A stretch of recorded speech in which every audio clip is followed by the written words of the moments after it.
on Sunday the 27th from 1 to 3 p.m. at the Ashland Food Co-op classroom, which is at 300 Pioneer. There will be another one the following Sunday from 1 to 3, and then on the June 10th it will be later in the evening for those of you who need to farm during 1 to 3 on Sundays. So on the 10th it will be from 4 to 6 p.m. And then on the 17th again from 1 to 3. So. Will that be on our calendar on the website? Yes. And your website's at? GMO-freeJacksonCounty.org. Yeah. Now, I was thinking perhaps there's a way to connect with landowners, farmers, not just farmers, but farmers and landowners who may want to be involved in this and not see this on their land. Is there a way that we can connect with landowners? We're shooting for getting to the media, but if you've got ideas and suggestions, we're open. we're not professional at this, so we need. Yeah, because there's gatherings, there's potlucks, there's all kinds of stuff where you can talk. Of landowners? Landowner, yeah. Like there's an association? In Applegate, I have a really good friend, Greg Snow, who owns some land, and I know he's a real go-getter. Is he in this county or Josephine County? He's in Jackson. Oh, great, Yeah. great. So Well, I would like definitely, to yeah, introduce this idea to him and see if he can gather some people, Yes. landowners. We definitely need people in that area because a lot of the seed growers are in the Applegate area, although a lot of them are in Josephine County. But really, the organic seed growers who are in Josephine County, they supply, people all over the place. So even though they're not in our county, we need to take a stand on this issue. It might help Josephine County move on it. I mean, we're all in this together, really. So, yeah, can you get that information to me afterwards or something, Sure. a connection or? Yeah. Yeah, great. Okay, how are we doing for time? Fine. Any other questions?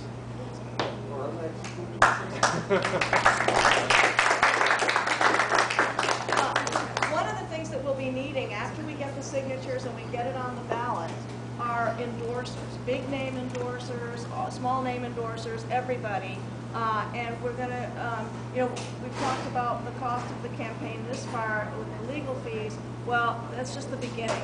We've spent about $2,000 so far, but a campaign in Jackson County typically costs, $80,000 to $90,000. We're hoping that we can do it for a lot less, but even so, I'm not really making another pitch for money. What I really wanted to say is just that we're going to need people to endorse this and to write arguments in the voters pamphlet, and all of this happens really, really quickly, right around August. So any help that you can provide with that would be really useful. Just getting the word out. If you can arrange for us to be at a meeting of your church group, your employer, fellow employees, have them over for dinner, your homeowners association, your PTA, any group that you belong to. If you could ask us to have us just on the agenda for 5 or 10 minutes. Those of you who are Democrats, we are going to be at the Jackson County Democrats meeting on Thursday. We've got 5 minutes after Peter Buckley has his hour, but that's okay. But we don't mind. We're real happy to have the 5 minutes. But that's my point. Just 5 minutes is enough. If you could just get us on the agenda for any meeting that you're going to, that would be really helpful. Yeah. I have a question regarding money. Is there a way that I can, for example, send to my list, if you like to support this, how can they send in money? Is there like a PayPal? We will have a PayPal on that site soon. The problem is with PayPal, they require an IRS filing of nonprofit. We're registered with the state in the elections office as a nonprofit political committee, but that doesn't suffice for PayPal, so we have to go through the IRS, which that's another $400 that we have to pay in order to get that. But anyway, we think that it's worth it. But if you go to the website, in fact, I'll make sure that it's on there tonight, of what information needs to be mailed to where in order to make a contribution in the meantime.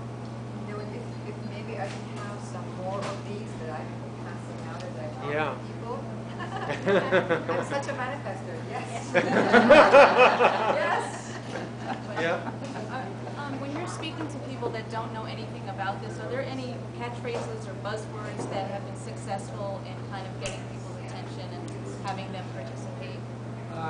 You mean like Frankenfoods? Right. Yeah, I haven't really used that. I've heard it, but yeah, I mean, someone at our meeting this morning was making the point that pink slime Yeah. got banned because it had such a primo name, you know. And, That's but a good point. Thank you. who was raising their hand over here? Yeah. I think one powerful argument, especially in the more conservative parts of Jackson County, would actually be property rights. Because people's land and people's property, i.e. organic farms, actually is being undermined. That's a very powerful argument to get forward. Yeah. Yeah, that even speaks to what you're saying. Yeah, property rights. Pam? Just want to say, I know that this topic can be really technical and be a lot of information. I really recommend the movie Future of Food, and it's free on Hulu if you go to that site. So you might, if this interests you, you might want to just sit down and take an hour and a half. It's a pretty in-depth thing, and look at that. The other thing, a little more concise, is people have mentioned Jeffrey Smith. Is what that website is, the Institute for Responsible Technology, and there's 5 PDFs that you can print out that are like just kind of cuts to the chase on health effects, on agricultural effects, on whether or not it actually feeds the world. So there's 5 there, and you can print those out if you want to just in a very concise way get yourself up to speed on some of the big topics.